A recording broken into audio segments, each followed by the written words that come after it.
संधि बहुविकल्पीय पार्ट 3। प्रिय छात्रों, पहला प्रश्न है महेशः का संधि विच्छेद है। अब आप लोग यहाँ पर देखें, हा पर ए का स्वर लगा हुआ है। तो हम जानते हैं गुण स्वर संधि में आ के बाद चाहे ह्रस्व आ हो या दीर्घ आ हो, आ के बाद अगर ई आवे तो आ धन ई बराबर ए हो जाता है। तो यहाँ पर आ अगर हम जोड़ते हैं तो सार्थक शब्द बनता है महा, और अगर दीर्घ ई यहाँ पर जोड़ते हैं तो सार्थक शब्द बनता है ईसा। महाधन ईसा बराबर महेशः, आधन ई बराबर ए यहाँ पर आदेश हो रहा है, इसलिए इसका विकल्प बा सही है। अगला ठीक इसी प्रकार से प्रश्न है महेश्वरा का संधि विच्छेद क्या होगा। तो यहाँ पर पुनः हम देखते हैं कि हा पर ए का स्वर लगा हुआ है, तो यहाँ पर भी दीर्घ आ धन दीर्घ ई बराबर ए आदेश हो रहा है। तो महा दीर्घ आ जोड़ने पर सार्थक शब्द बन रहा है महा, और दीर्घ ई जोड़ने पर सार्थक शब्द बन रहा है ईश्वरा। महाधन ईश्वरा, दीर्घ आ धन दीर्घ ई बराबर ए आदेश हो रहा है, तो महेश्वरा हो जाएगा। तो महाधन ईश्वर बराबर महेश्वरा, इसका विकल्प दा सही है। अगला है सर्वोदय का संधि विच्छेद है। अब यहाँ पर वा पर अगर आप लोग देखो तो ओ की मात्रा लगी हुई है। गुण स्वर संधि में अगर आ स्वर के बाद ऊ स्वर आता है तो इसका ओ आदेश हो जाता है, आ धन ऊ बराबर ओ। तो आ जोड़ने से इसका एक सार्थक शब्द बनेगा सर्व, और ऊ जोड़ने से दूसरा सार्थक शब्द बनेगा उदय। तो सर्व धन उदय, यहाँ पर वा का आ और ऊ दोनों मिलकर ओ आदेश हो रहे हैं, सर्व धन उदय बराबर सर्वोदय। अब हम अगला प्रश्न देखते हैं, प्रश्न संख्या 66। कामारिह का संधि विच्छेद क्या होगा। अब यहाँ पर अगर आप लोग देखो तो माँ पर दीर्घ आ का स्वर लगा हुआ है, तो दीर्घ आ अर्थात ये दीर्घ स्वर संधि है, क्योंकि दीर्घ स्वर संधि में ह्रस्व या दीर्घ आ के बाद ह्रस्व या दीर्घ आ आवे तो उसका दीर्घ आ आदेश होता है। तो आ धन आ बराबर दीर्घ आ, चाहे ह्रस्व आ हो चाहे दीर्घ आ हो, इससे कोई फर्क नहीं पड़ता। तो काम एक सार्थक शब्द बन रहा है ह्रस्व आ लगाने से काम, और ह्रस्व आ लगाने से ही दूसरा सार्थक शब्द बन रहा है अरिह। काम धन अरिह बराबर कामारिह।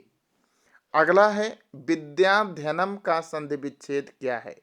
अब यहाँ पर द्या पर आ की मात्रा हम लोग देख रहे हैं दीर्घ आ है, तो ये भी हम देख रहे हैं कि ये भी दीर्घ स्वर संधि है। यहाँ पर हो रहा है दीर्घ आ धन ह्रस्व आ बराबर दीर्घ आ आदेश हो रहा है। तो विद्या एक हमें सार्थक शब्द यहाँ पर मिल रहा है विद्या, और ह्रस्व आ जोड़ने से दूसरा सार्थक शब्द मिल रहा है अध्ययनम। विद्या धन अध्ययनम बराबर विद्याध्ययनम, विकल्प सा यहाँ पर सही उत्तर है। अगला प्रश्न है गंगोर्मी का संधि विच्छेद क्या होगा। अब यहाँ पर ओ का स्वर हमें दिखाई पड़ रहा है। गुण स्वर संधि में आधन ऊ बराबर ओ होता है, चाहे ह्रस्व हो या चाहे दीर्घा हो, इसका आदेश ओ ही होता है। तो गंगा, तो एक सार्थक शब्द इससे बन रहा है गंगा, और दूसरा सार्थक शब्द बन रहा है उर्मी। गंगा धन उर्मी बराबर गंगोर्मी। अगला प्रश्न, प्रश्न संख्या 69। चंद्रोदय का संधि विच्छेद क्या होगा। चंद्रोदय, यहाँ पर भी आप देखो ओ का स्वर लगा हुआ है।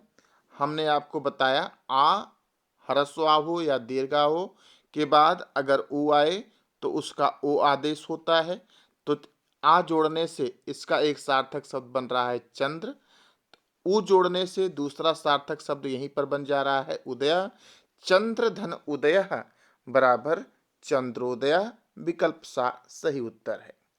अगला रक्षोपाय का संधि विच्छेद क्या होगा। यहाँ पर भी हम देखते हैं ओ का स्वर लगा हुआ है, ये भी गुण स्वर संधि है। यहाँ पर दीर्घ आ धन ह्रस्व उ मिलकर ओ हो रहे हैं, तो दीर्घ आ जुड़ने से रक्षा और ह्रस्व उ जुड़ने से उपायः। रक्षा धन उपायः दोनों सार्थक शब्द हैं। रक्षोपायः इसका विकल्प आ सही उत्तर है। अगला प्रश्न हम देखते हैं। प्रत्येक का संधि विच्छेद है। अब यहां पर छात्रों आप देखो कि या पर ए का स्वर लगा हुआ है। हम जानते हैं कि यण स्वर संधि में ई के बाद कोई भी उससे भिन्न स्वर आवे तो उसका या आदेश हो जाता है, ई का या परिवर्तित हो जाता है और बाद वाला जो स्वर होता है उसकी मात्रा यह पर लग जाती है। तो यहाँ पर आदेश जो हुआ है ये, इसका मतलब ई के बाद ए स्वर आ रहा है तभी उसका ए बन रहा है। तो ई अगर हम जोड़ते हैं तो एक सार्थक शब्द बनता है प्रति, और ए अगर जोड़ते हैं तो एक सार्थक शब्द बनता है ए। प्रतिधन एक बराबर प्रत्येक, क्योंकि इसका ई और ए मिलकर ए आदेश कर रहे हैं। तो यहाँ पर विकल्प सा सही है। अगला प्रश्न है, गायकः का संधि विच्छेद क्या होगा? बहुत ही इंपॉर्टेंट प्रश्न है। 2008, 12, 14, 16, 18, 19 में बहुत बार पूछा गया है। तो गायकः का संधि विच्छेद क्या होगा? तो प्रिय छात्रों यहाँ पर आप देखो, गा का दीर्घ आ और या मिलाकर आय हो रहा है। आय आदेश यहाँ पर हुआ है। अब आय कब होता है? अयादि स्वर संधि में। एचो अया वयः इसका सूत्र है। ए के बाद अगर कोई उससे भिन्न स्वर आवे तो अय, और ओ के बाद आवे तो औ, अय के बाद आवे तो आय, और औ के बाद आवे तो आय हो जाता है, आव हो जाता है। तो यहाँ पर निश्चित रूप से अय पहले आया हुआ है और उसके बाद कोई भिन्न स्वर है। अब भिन्न स्वर क्या है? यहाँ पर या में हम आ देखते हैं तो इसका मतलब यहाँ पर आ है, क्योंकि जो बाद वाला स्वर होगा वो इस पर जो है आय पर, आय के या पर अपनी मात्रा लगाएगा। तो यहाँ पर केवल आय है, इसलिए यहाँ पर ह्रस्व आ का स्वर लगा हुआ है। तो गय धन अकह बराबर गायकः, इसका विकल्प बा सही उत्तर आ रहा है। गय धन अकह बराबर गायकः। इसी प्रकार सायकः, यहाँ पर भी आय हो रहा है, इसका मतलब आय धन आ बराबर आय, यही यहाँ आदेश हो रहा है। तो सय धन अकह बराबर सायकः, सा का सय हो जाएगा और अकह जुड़ जाएगा। अय धन आ बराबर आय आदेश हो जा रहा है। सय धन अकह बराबर सायकः। अगला प्रश्न हम देखते हैं। अक्षरः का संधि विच्छेद है। तो प्रिय छात्रों यहाँ पर अगर हम देखें तो सा पर दीर्घ आ का स्वर लगा हुआ है, इसका मतलब है दीर्घ स्वर संधि है। दीर्घ स्वर संधि में आ का स्वर दीर्घ हो रहा है, इसका मतलब आ धन आ बराबर दीर्घ आ। तो चाहे ह्रस्व आवे चाहे दीर्घ आवे, सबका आदेश दीर्घ आ होता है। हमें यहाँ पर सार्थक शब्द छांटना है। तो सा धन अक्षरः, साधन अक्षरा साक्षरा विकल्प दा यहाँ पर सही उत्तर हो रहा है। साधन अक्षरा बराबर साक्षरा। अगला है, तवलकारः का संधि विच्छेद है। प्रिय छात्रों, गुण स्वर संधि में आधन ई बराबर ए आदेश होता है, आधन ओ बराबर ओ आदेश होता है, आधन री बराबर अर आदेश होता है और आधन री मिलकर अल आदेश होता है। यहाँ पर तवल कारा में हमें अल मिल रहा है, अल, वा का आ और ल। तो तौ धन ऋकारः, आधन री बराबर अल, तौ धन ऋकारः बराबर तवलकारः, एक गुण स्वर संधि है। इसका विकल्प आ सही उत्तर है। अगला है, अंतरात्मा का संधि विच्छेद क्या होगा? अब यहाँ पर हम रा पर दीर्घ आ देख रहे हैं, तो ये दीर्घ स्वर संधि है और यहाँ पर आधन आ बराबर दीर्घा होता है, चाहे ह्रस्व आवे चाहे दीर्घा आवे, दोनों का उत्तर दीर्घा होता है। आधन आ बराबर दीर्घा। अब हमें यहाँ पर सार्थक शब्द बनाना है। ह्रस्व आ जुड़ के अंतर बन रहा है, अंतर, और दीर्घ आ जुड़कर आत्मा बन रहा है। अंतर धन आत्मा बराबर इसका आदेश दीर्घा हो जाएगा, अंतर आत्मा, अंतरात्मा। तो अंतर धन आत्मा इसका विकल्प बा सही उत्तर है। अगला प्रश्न, प्रश्न संख्या 77, प्रत्युपकारः का संधि विच्छेद क्या होगा। अब यहां पर पुनः आप देखें, या पर ऊ की मात्रा लगी हुई है, तो यण स्वर संधि में ई के बाद अगर ऊ आएगा तो यू होगा। हम जानते हैं कि ई के बाद कोई भी स्वर आवे तो या आदेश होता है, लेकिन जो बाद वाला स्वर होता है उसकी मात्रा लग जाती है। तो ई के बाद अगर ऊ आएगा तो यू आदेश होगा। तो यहाँ पर प्रत्यु है, तो पहले ई जुड़ेगा, उसके बाद ऊ जुड़ेगा, और उससे दो सार्थक शब्द हमें बनाने होंगे। तो ई जुड़ के बन रहा है सार्थक शब्द प्रति, और ऊ जुड़ के सार्थक शब्द बन रहा है उपकारः। प्रतिधन उपकारः बराबर प्रत्युपकारः, इसका विकल्प बा सही उत्तर है। अगला है मधुरालयः का संधि विच्छेद क्या होगा। यहाँ पर रा पर आ की मात्रा हम देख रहे हैं, हमें समझ में आ गया ये दीर्घ स्वर संधि है। आधन आ बराबर दीर्घ या, चाहे बाद वाला या पहले वाला ह्रस्व हो या दीर्घा हो, तो यहाँ पर केवल हमें सार्थक शब्द बनाना है। तो यहाँ पर सार्थक शब्द बन रहा है मधुर, और दूसरा सार्थक शब्द दीर्घ आ जुड़कर बन रहा है आलयः। मधुर धन आलयः बराबर मधुरालयः, विकल्प सा सही उत्तर है। अगला है भाग्योदयः का संधि विच्छेद है। अब यहाँ पर ओ का स्वर हम देख रहे हैं, गुण स्वर संधि में आ और ऊ जुड़कर ओ बनाते हैं, ओ आदेश होता है, आ धन ऊ बराबर ओ आदेश होता है। तो आ जुड़कर बन रहा है यहाँ पर एक सार्थक शब्द भाग्य, और ऊ जुड़कर सार्थक शब्द बन रहा है उदय। तो भाग्य धन उदय बराबर भाग्योदय, इसका विकल्प दा सही उत्तर आ रहा है। सार्थक शब्द हमें भाग्य और उदय प्राप्त हो रहे हैं। अगला प्रश्न है पवित्रम का संधि विच्छेद क्या है। अब यहाँ पर आप देखिए पा का आ और वा पर छोटी ई की मात्रा, तो यहाँ पर क्या आदेश हुआ है, अवि। प्रिय छात्रों, अयादि स्वर संधि में हम ये जानते हैं कि ओ के बाद कोई भी भिन्न स्वर आवे तो उसका औ आदेश होता है, लेकिन यहाँ पर क्या आदेश हुआ है, अवि। इसका मतलब भिन्न स्वर क्या आया है, ई, क्योंकि इस भिन्न स्वर की मात्रा वा पर लगनी है, तो हो गया अवि। ओ धन ई बराबर अवि, तो हो गया यहाँ पर एक सार्थक शब्द पो और दूसरा सार्थक शब्द इत्रम। पो धन इत्रम बराबर पवित्रम हो गया। यहाँ पर सुरेशः का संधि विच्छेद क्या होगा। अब यहाँ पर पुनः आप देखें ए का स्वर लगा हुआ है, और हम जानते हैं गुण स्वर संधि में आ धन ई बराबर ए होता है, तो सुर धन ईसह बराबर सुरेशः। अभ्युदय का संधि विच्छेद क्या होगा। अब यहाँ पर देखिए या पर ऊ की मात्रा लगी हुई है, ये यण स्वर संधि है।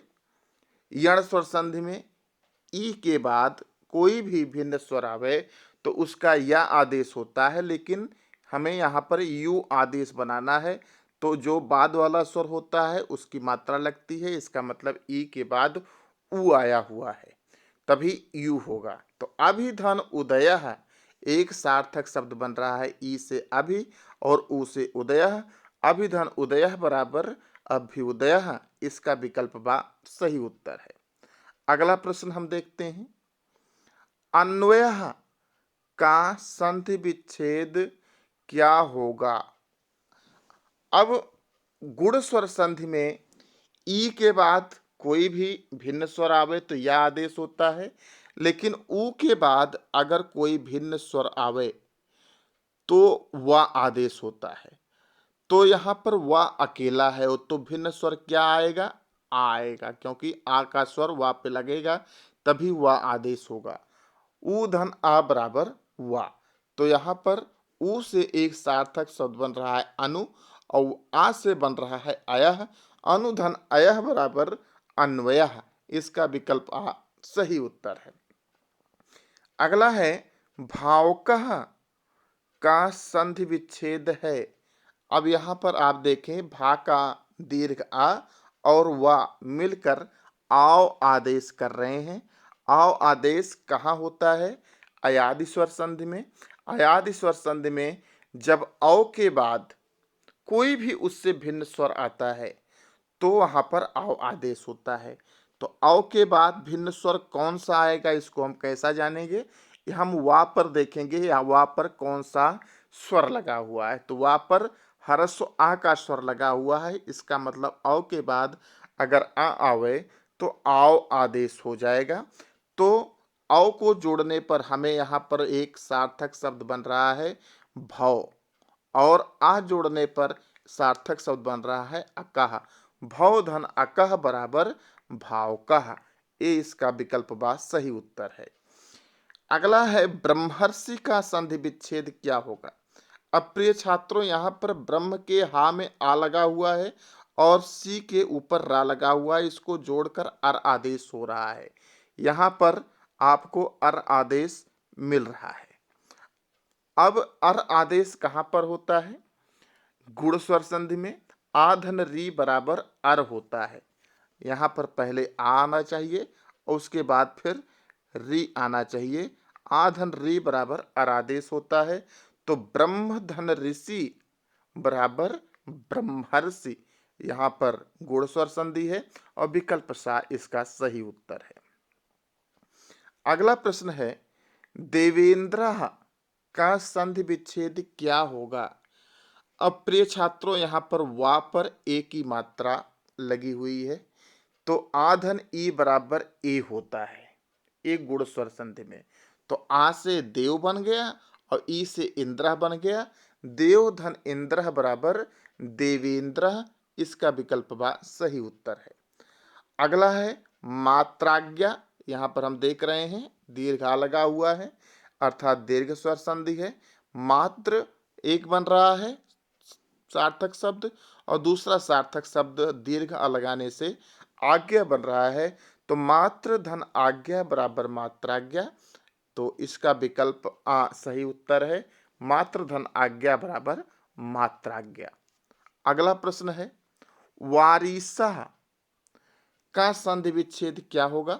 अब यहाँ पर रा पर दीर्घ ई का स्वर लगा हुआ है, तो यहाँ पर इसका मतलब छोटी ई या बड़ी ई, फिर छोटी ई या बड़ी ई अर्थात ह्रस्व ई या दीर्घ ई मिलकर दीर्घ ई आदेश करते हैं।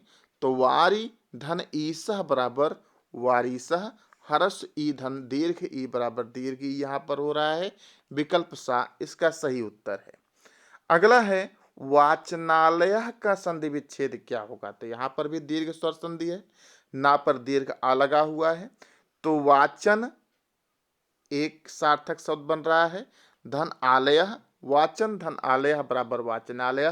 ह्रस्व और दीर्घ आ दोनों मिलकर दीर्घ आ आदेश कर रहे हैं। वाचन धन आलय बराबर वाचनालय। इसी प्रकार सितासित का संधि विच्छेद क्या होगा? तो यहाँ पर ता पर आ का स्वर दीर्घ आ का स्वर लगा हुआ है, ते भी दीर्घ स्वर संधि है। तो सित धन असित, सित माने श्वेत, असित माने श्याम, सित धन असित बराबर सितासित। ह्रस्व आ और ह्रस्व आ मिलकर यहाँ पर दीर्घ आ आदेश कर रहे हैं, ये दीर्घ स्वर संधि है। विकल्प बा सही उत्तर है। अगला प्रश्न, प्रश्न संख्या 91, सदाचारोपदेशः का संधि विच्छेद है। यहाँ पर हमें सदाचार एक सार्थक शब्द बन रहा है और ओ का स्वर लगा हुआ है। हम गुण स्वर संधि में जानते हैं आ के बाद अगर उ आवे तो क्या हो जाता है? ओ आदेश हो जाता है। तो आ धन उ बराबर ओ, तो सदाचार धन उपदेशः बराबर सदाचार उपदेशः।